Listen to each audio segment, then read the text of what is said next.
Practical education గురించి ప్రాక్టికల్గా చెప్తే ఉంటుందని. సో జనరల్గా మేము ఇంటర్ చేసేటప్పుడు అయితే మాకు ల్యాబ్స్ అవి ఉన్నా సరే ఎగ్జామ్కు లేదంటే సెమిస్టర్ ముందు ఒక 1 టైం 2 టైం తీసుకెళ్తారు, జస్ట్ అవి చూపిస్తారు, తీసుకొచ్చేస్తారు అంతే. బట్ మీరు వీక్లీ ప్రాక్టికల్స్ ఉంటాయి అని చెప్పి అన్నారు. సో అది ఎంతవరకు? మాకు వీక్లీ ప్రాక్టికల్స్ పర్ఫెక్ట్గా ఉంటాయి, chemistry physics as well as practicals అని కాదు. నా ఉద్దేశంలో ఒక ఫిజిక్స్ నేర్చుకోవాలి, ఒక పాస్కల్ థియరీ నేర్చుకోవాలంటే వాడు పాస్కల్ థియరీని బోర్డు మీద చెప్తే వాడు ఎన్నటికీ నేర్చుకోలేడు.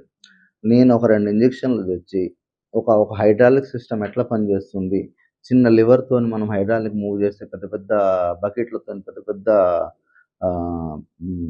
వాటిని పెద్ద పెద్ద లాగలుగుతుంది, ఈ హైడ్రాలిక్ సిస్టమ్ ఎట్లా పనిచేస్తుంది, హైడ్రాలిక్ సిస్టమ్ బేస్ ఉంటుంది పాస్కల్ థియరీ. ఇది వానికి ప్రాక్టికల్గా 2 ఇంజెక్షన్లు పెట్టి చూపించగలిగితే వాడు పర్ఫెక్ట్గా వాడి ఫార్ములా వాడే క్రియేట్ చేసుకోవాలి, వాడే అప్లికేషన్ చేసుకోవాలి. వానికి ఎక్కడ హైడ్రాలిక్ మిషన్స్ కనపడ్డా, ఎక్కడ బుల్డోజర్స్ కనపడ్డా వానికి పాస్కల్ థియరీ గుర్తు రావాలి. ఆ లెవెల్లో మేము ప్రిపేర్ చేస్తాం. Practical knowledge moreover 90% possibility ఫిజిక్స్లో అయితే, 60-70% పాసిబిలిటీ కెమిస్ట్రీలో అయితే, ఈవెన్ మ్యాథ్స్లో కావాలంటే దానికి రిలేటెడ్గా ఉన్న ఎగ్జాంపుల్స్ మనకు గుర్తుండాలంటే ఒక రిలేటెడ్గా ఉన్న ఎగ్జాంపుల్స్, మంచి మంచి తెలుగు పదాలను, అంటే తెలుగు పదాల్లో కొంచెం అంటే ఒక మ్యాథమెటిక్స్ కానీ అసలు చదువు నాకు తెలిసి ఎట్లా బేస్ అయి ఉంటుందంటే తెలుగు పదాన్ని గుర్తుపెట్టుకొని దాన్ని పర్ఫెక్ట్గా దాని అర్థం తెలుసుకోగలిగితే అది చేసే యాక్టివిటీ కూడా తెలుస్తుంది. మామూలుగా ఇప్పుడు మ్యాథ్స్లో నాది మ్యాథ్స్ కాబట్టి చెప్తున్నాను, జనరల్గా ట్యాంజెంట్ అంటారు. ట్యాంజెంట్ తెలుగులో క్లియర్గా స్పర్శరేఖ అంటారు. స్పర్శరేఖ అన్న పదాన్ని మనం గుర్తుపెట్టుకోగలిగితే దాని యాక్టివిటీ మొత్తం తెలుసు. స్పర్శిస్తూ పోయే రేఖను స్పర్శరేఖ అంటారు. అంటే ఒక తాకుతూ పోయే రేఖను స్పర్శరేఖ అంటారు. అది ఎక్కడైనా ఉండొచ్చు, అది కానిక్ సెక్షన్లో ఉండొచ్చు, స్ట్రైట్ లైన్ సర్కిల్స్లో ఉండొచ్చు, ఇంకెక్కడైనా ఉండొచ్చు. ఆ ప్రాపర్టీస్ మొత్తం ఆ ఒక్క స్పర్శరేఖ అనే దాన్ని నేను తెలుసుకోగలిగితే దాని టాప్ టు బాటమ్ వరకు నేను అప్లికేషన్ చేసుకోగలను. అంటే అంత ప్రాక్టికల్గా మేము ప్రాక్టీస్ చేపించి పిల్లల్ని అప్లికేషన్ వైపు నడిపిస్తాం. మా కాన్సెప్ట్ అంతా పిల్లగాడు ఇన్వాల్వ్ అయి చదువుకోవాలి. ఓన్లీ క్వశ్చన్ టు ఆన్సర్ బుక్లో నేర్చుకోవడం అని కాకుండా పిల్లగాడు ఇన్వాల్వ్ అయి చదువుకుంటే, సపోజ్ నేను కబడ్డీ ఎంత నేర్పినా బోర్డు మీద నేర్పినా అర్థం కాదు, కబడ్డీ వానితో ఆడి చూపిస్తే అర్థమయ్యేది. ఇదే చేయాలనుకుంటున్నాం. ఇది రొట్ట మెథడ్ తీసుకుపోయి ఎప్పుడో మా తాతలు మా నాన్నలు మేము చదువుకున్న మెథడ్ కాకుండా. సో సార్ బ్రోచర్లో కాన్సెప్చువల్ లెర్నింగ్ గురించి చూసాం, ఐడియా బాగుంది అనిపించింది. సో అది మీరు నిజంగానే ఇంప్లిమెంట్ చేస్తారా, లేదంటే అన్ని కాలేజెస్లో అలా పబ్లిసిటీ కోసం మెన్షన్ చేశారా? కాన్సెప్చువల్ లెర్నింగ్ ఇంప్లిమెంట్ చేస్తారా అని తెలుసుకోవాలంటే దానికన్నా ముందు ఇంకో పాయింట్లోకి పోవాలి మనం. అసలు ఇవన్నీ ప్రోగ్రామ్ మీరు చేస్తారా, ఇవన్నీ చెప్తున్నారా, చేస్తారా లేదా అనే డౌట్ కామన్గా అందరూ చేయట్లేదు కాబట్టి మనలో కూడా చేస్తలేదు అనుకోవడం సహజమే. దానికోసమే లైవ్ ఇంటరాక్షన్ పెడుతున్నాం పేరెంట్కి. Live interaction means accountability. ఏదైనా అకౌంటబిలిటీ కావాలి అంటే మనం జనరల్గా ఎగ్జాంపుల్ చెప్తా వినండి. ఓట్లు వేసేటప్పుడు రాజకీయ నాయకులు వచ్చి దండం పెట్టి ఓట్లు అడిగి ఏదో కోరికలు నెరవేర్చాలని పోతారు. ఇంతవరకు ఇన్ని సంవత్సరాల్లో ఎవడైనా ఒక్కడు ఆ పొలిటికల్ లీడరు ఎమ్మెల్యే కాడుకో ఎంపీ కాడుకో పోయి నాకు ఇది ఇవ్వలేదు అడిగిన వాళ్ళు ఎవరైనా చూసారా? ఇంతవరకు ఎక్కడా లేరు. బట్ మీరు ఫీజు కడుతున్నారు, మీరు డబ్బులో కొనుక్కుంటున్నారు, మేము డబ్బులకు అమ్ముతున్నాం. We are the accountability for your child life.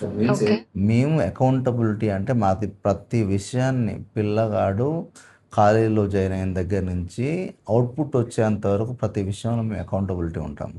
That means ఏం చేస్తున్నామంటే ఎవ్రీ మూమెంట్ మీరు అబ్జర్వ్ చేసుకోవచ్చు. క్లాస్లో పిల్లగాడు వింటున్నాడా, లెక్చర్ చెప్తున్నాడా, ఏం చెప్తున్నాడు, ఈరోజు ఏం సబ్జెక్ట్ చెప్తున్నాడు, సబ్జెక్ట్ అర్థమయ్యేటప్పుడు పిల్లల ముఖాల్లో ఆ సంతోషం ఉందా, నిజంగా పిల్లగాడు సంతోషంగా వినగలిగితే ఆల్మోస్ట్ అర్థమైనట్టే.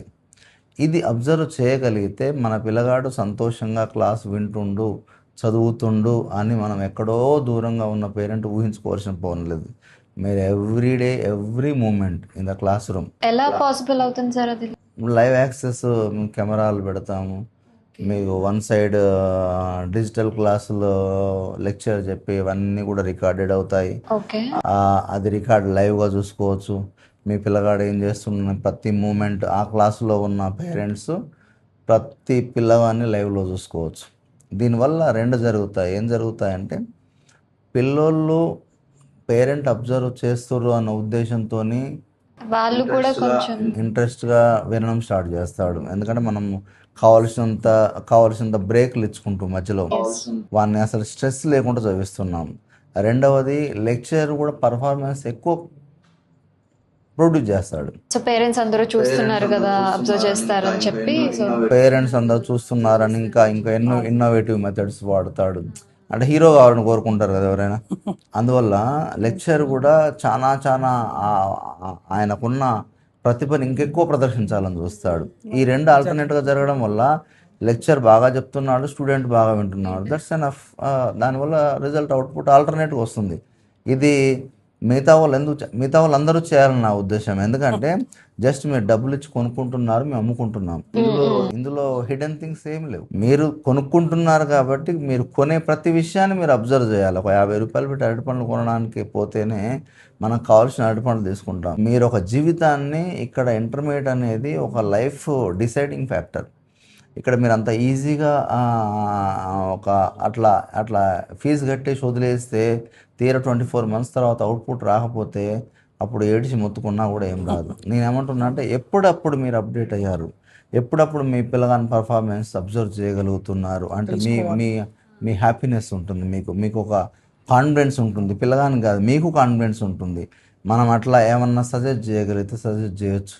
ఇంకా ఏమన్నా వానిలో ఏమన్నా కౌన్సిలింగ్ ఇవ్వదలుచుకుంటే మా సపోర్ట్ తీసుకొని ఇవ్వచ్చు, లేదా సెల్ఫ్గా మీరు ఇవ్వచ్చు. ఇవన్నీ చేసుకోవడానికి అవకాశం ఉంటుంది. దానివల్ల మేము ఇందులో హిడెన్ థింగ్స్ ఏమి ఉండదు. ప్రతి పిల్లవాని గురించి పేరెంట్స్ మస్ట్ అండ్ షుడ్ తెలుసుకోవాలి.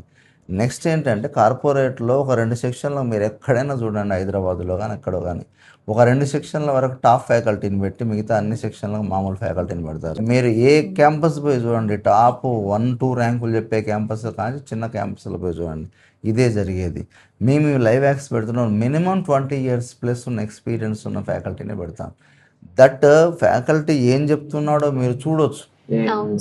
నేను ఎక్కడో డోర్ వేసుకొని లేదా హిడెన్ క్రియేట్ చేసి ఏదో చెప్పి వానికి అర్థమైనా అర్థం కాకపోయినా వాడిని తిట్టి కొట్టి హింసించేటట్టు మా దగ్గర ఏముండదు. కార్పొరేట్లో ఇవన్నీ ఉంటాయి కాబట్టి దానికి యాంటీ కార్పొరేట్ మోడల్లో మేము తయారు చేసుకుంటున్నాం. అదే సార్, అసలు ఐడియా కూడా ఇది చాలా బాగుంది అసలు.